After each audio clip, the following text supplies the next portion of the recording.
Direction la Côte d'Ivoire, un pro-Soro échappe à la mort dans un accident de voiture. Alors pour plus de détails, après le générique. Avant de commencer, abonnez-vous à la chaîne et activez la cloche de notification car cela va vous permettre de ne plus manquer les prochaines vidéos. Let's go!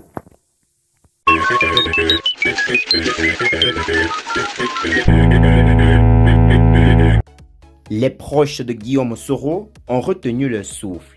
Et pour cause, Zié Bethléem Soro, vice-président du Rassemblement des générations et Peuple solidaire, a échappé à la mort dans un accident de la circulation survenu le lundi 10 mai 2021 en provenance de Korogo au niveau de l'axe Yamoussoukro-Tomodi.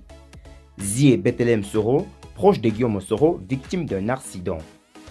Lundi 10 mai 2021, en provenance de Korogo, Zié Bethléem Soro, l'un des proches de Guillaume Soro, a été victime d'un accident de la circulation sur l'axe Yamoussoukro-Tomodi.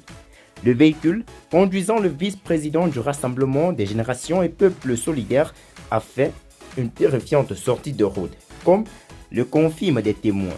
Ce soroïste avait quitté la ville de Korogo le lundi 10 mai 2021 afin de regagner Abidjan, la capitale économique ivoirienne.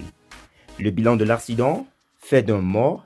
Le pasteur PA de l'église AEBC de Sirasso a malheureusement perdu la vie dans ce drame.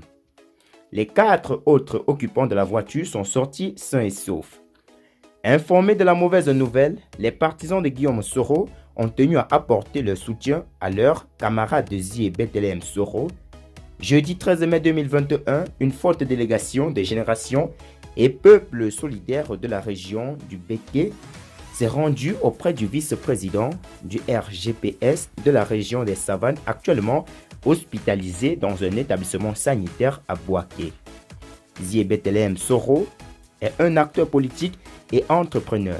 Il est fondateur d'écoles, notamment le groupe Bethléem, dans le bras de fer qui a opposé un moment Guillaume Soro et Soro Kanigi Mamadou, le fondateur du RACI, Rassemblement pour la Côte d'Ivoire. Il a prôné le dialogue entre les deux hommes. Il avait conseillé à Soro Kanigi de ne pas emprunter un chemin qui lui ferait perdre sa dignité et sa popularité.